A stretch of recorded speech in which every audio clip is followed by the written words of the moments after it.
Hola, ¿cómo están? Buenas tardes. Mi nombre es Verónica. Me toca en esta semana dar la palabra, el mensaje, ¿no es cierto?, del grupo. Y bueno, voy a dar la palabra y después cierro con una oración. El mensaje lleva por título Anunciamos la muerte del Señor hasta que Él vuelva. La base bíblica está en 1 Corintios capítulo 11 del versículo 23 al 26 y dice así: Pues yo le transmito lo que recibí del Señor mismo, la noche en que fue traicionado. El Señor Jesús tomó pan y dio gracias a Dios por ese pan. Luego lo partió en trozos y dijo: Esto es mi cuerpo, el cual es entregado por ustedes. Hagan esto en memoria de mí.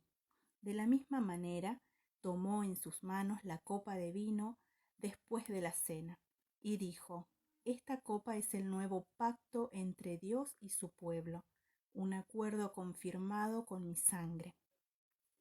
Hagan esto en memoria de mí todas las veces que la beban.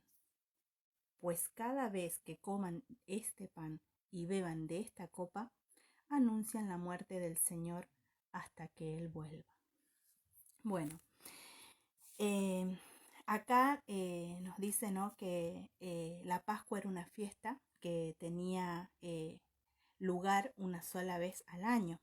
Y era una fiesta, dice que judía, era así como solemne, ¿no? Eso representaba la liberación de lo que era la esclavitud en Egipto. Y dice que para el Señor sería la última Pascua, ¿no es cierto?, que compartía con sus discípulos. Y vendría a ser la primer cena de ese nuevo pacto también. Bueno, dice que fue establecida por Jesús mismo, que la víspera en la que iba a ser arrestado para luego ser crucificado, ¿no es cierto?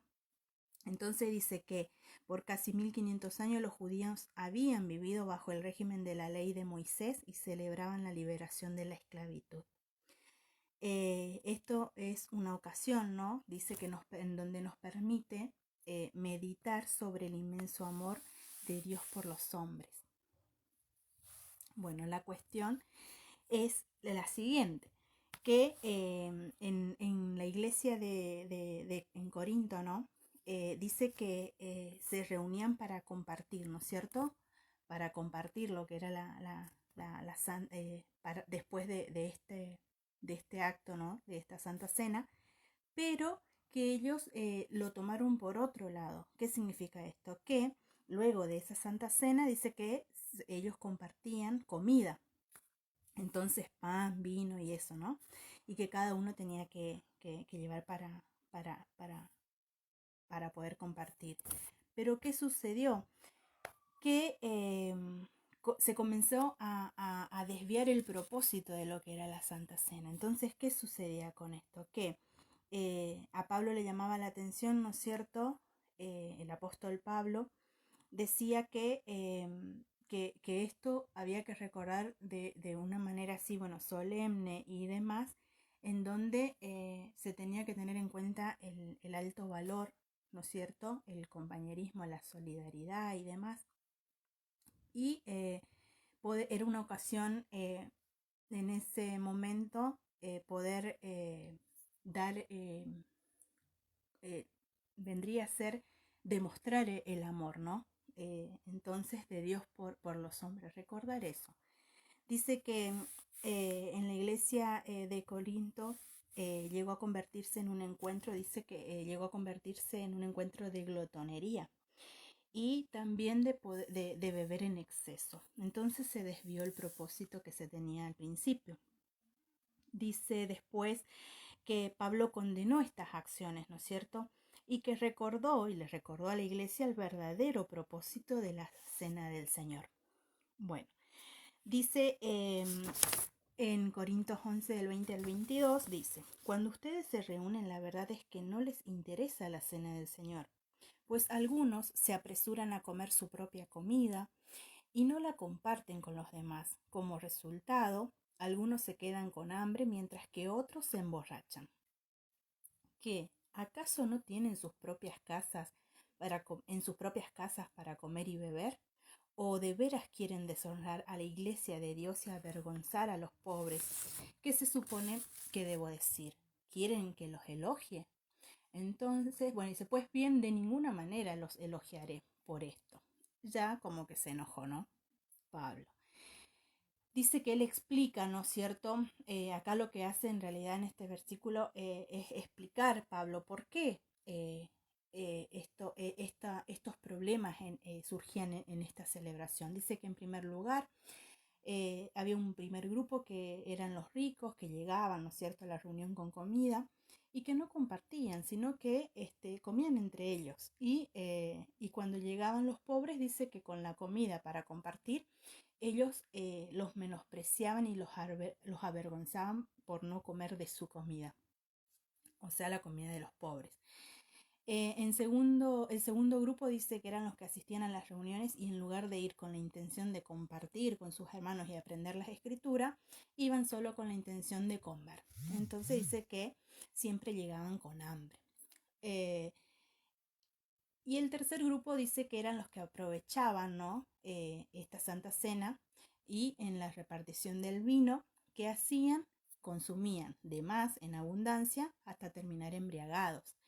Dice que muchas veces ocurría que una persona que no tenía nada para traer a la fiesta, que era pobre, se sentaba al lado de un rico y esperando que este rico le comparta, ¿no? Y no sucedía eso.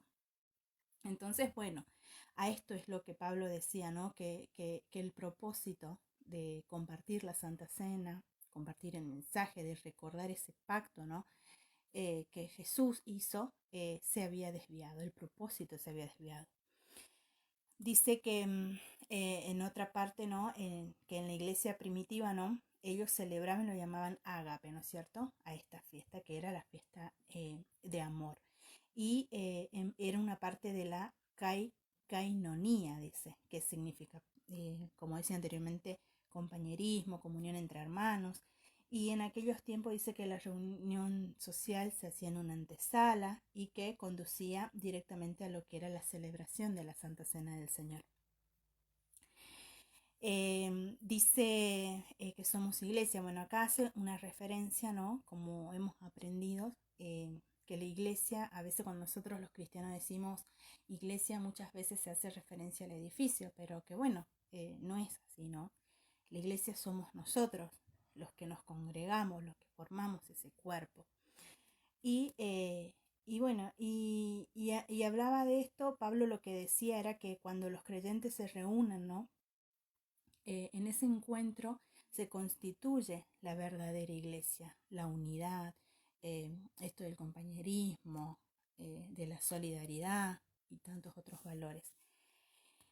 Dice que Pablo relata en la última cena de Jesús con los discípulos, ¿no es cierto? Que cuando recuerda los eventos de la noche antes de la crucifixión de Jesús, dice que menciona que Jesús no solo fue ejecutado por un poder extranjero, sino que él fue traicionado por los suyos.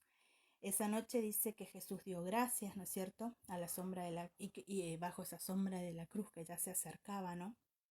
Sobre él en el aposento alto. Y bueno, y después dice que cuando partió el pan y les dio a sus discípulos, dice, esto es mi cuerpo, el cual es entregado por ustedes. Hagan esto en memoria de mí. Y luego cuando toma la copa, también, ¿no es cierto? Que eso era el pacto entre Dios y su pueblo. Entonces un acuerdo confirmado con mi sangre. Eso lo dijo Jesús. Hagan esto en memoria de mí todas las veces que la beban. Nosotros como iglesias tenemos el privilegio de de poder celebrar entre hermanos y en unidad, en comunión, una vez al mes, generalmente el primer día de cada mes, ¿no? Cuando cae en los cultos sábado y domingo. Así que nada, es una ocasión en donde aprovecho, ¿no? Para decirles que es muy lindo compartir la cena del Señor y que bueno, que la oportunidad la tenemos y que sería bueno, ¿no? Dice que, esto me llama mucho la atención, porque dice que en la práctica de los cristianos, la Santa Cena constituye, dice que la más elevada expresión y práctica de lo que es la adoración. Yo no lo tenía así visto, es algo que lo que Dios lo trabajó en estos días y como que recién se me reveló porque sinceramente nunca le di la verdadera importancia que tiene la Santa Cena. Así que nada, dice que así como en la Pascua, ¿no es cierto?, se celebraba la liberación de la esclavitud en Egipto, en la Cena del Señor se recuerda la liberación de nuestros pecados por la muerte de Cristo hasta que Él regrese. Así que nada, esto, animarlas, ¿no?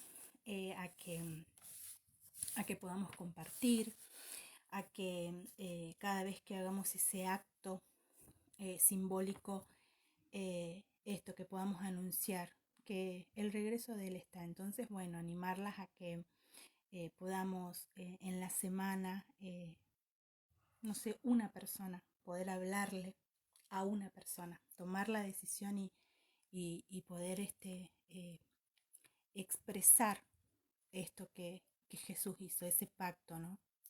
Y que lo selló con su sangre. Así que nada, que tenemos la oportunidad de hablarle a una persona. Conocemos muchas personas, pero nada, que Dios pueda trabajar en nosotras y que podamos tomar esa decisión de poder llevar el mensaje y la salvación, este anuncio del cual nos habla en el mensaje de esta semana. Así que nada, ahora vamos a cerrar con una oración y nada, desearles una buena semana, que Dios las bendiga, que estén tomaditas de su mano, tomando buenas decisiones. Así que nada. Señor, te damos gracias por este momento que podemos compartir, papá. Te pedimos que te reveles a nuestras vidas, Señor, que podamos poner en práctica, Señor, cada mensaje que aprendemos de parte tuya. Te damos gracias porque sos un Dios de amor, un Dios de misericordia. Te damos gracias porque, Señor, tu amor se renueva. Sos un Dios de oportunidades porque sos esa fuente de amor inagotable. Te pedimos, papá, que nos enseñes a tomar buenas decisiones, a ser perseverantes, a ser determinadas, Señor. Te damos gracias por la vida de las chicas, gracias por quienes pueden ver este video. Te pido, papá, una bendición especial en sus vidas y realmente, papá, que seas ese papá amoroso que va tomando nuestra mano y que no nos suelta. Te damos gracias. Gracias por este equipo hermoso.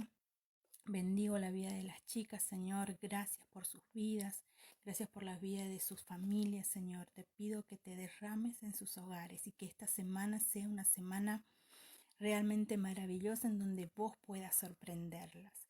Te damos gracias, bendecimos, Señor, este mensaje y que se te revele, Señor, que se revele en nuestras vidas el mensaje que vos tenés para con cada una de nosotras. En el nombre de Jesús. Te damos gracias. Amén.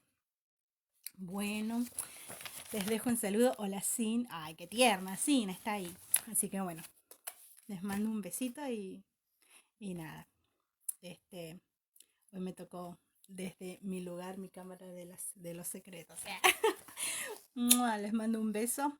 Que estén muy bien. Dios las bendiga.